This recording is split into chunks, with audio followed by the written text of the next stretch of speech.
سابق گورنر سندھ محمد زبیر نے کہا ہے کہ پی آئی اے کی کل بولی نہیں تھی بلکہ اپنا مذاق اڑایا گیا۔ وزیر نجکاری ہاؤسنگ پروجیکٹ اچھے بناتے ہیں لیکن نجکاری پر توجہ نہیں دی۔ پی آئی اے نیلامی کی شرائط اتنی مشکل تھی کہ کوئی خریدنے کو تیار ہی نہیں تھا۔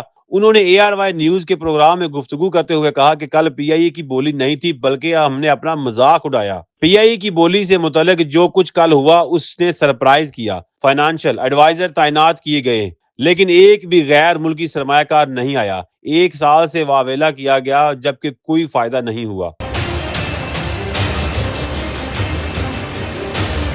حیرت ہے، پی آئی اے کی نیلامی کر رہے ہیں اور ایک بھی روڈ شو نہیں کیا گیا۔ وزیر نجکاری ہاؤسنگ پروجیکٹ اچھے بناتے ہیں لیکن نجکاری پر توجہ نہیں دی گئی۔ کل بولی کے وقت وزیر نجکاری کہاں تھے؟ یہ بڑی حیرانگی کی بات ہے۔ پی آئی اے کی نیلامی کی شرائط اتنی مشکل تھی کہ کوئی خریدنے کو تیار ہی نہیں تھا۔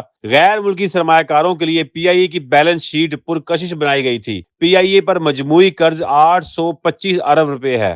نجکاری کے لیے پی آئی اے کا 625 ارب کا قرض ہولڈنگ کمپنی میں ڈال دیا گیا۔ سرمایہ کاروں کو بتایا گیا کہ پی آئی اے خریدنے پر ان کے ذمہ صرف 200 ارب کا قرض ہوگا کیونکہ 625 بلین روپے کی لائبلٹی کو بیلنس شیٹ سے نکال کر لیا گیا تھا کہ یہ حکومت کی ذمہ داری ہوگی۔ بڑی کلین بیلنس شیٹ دی گئی تھی۔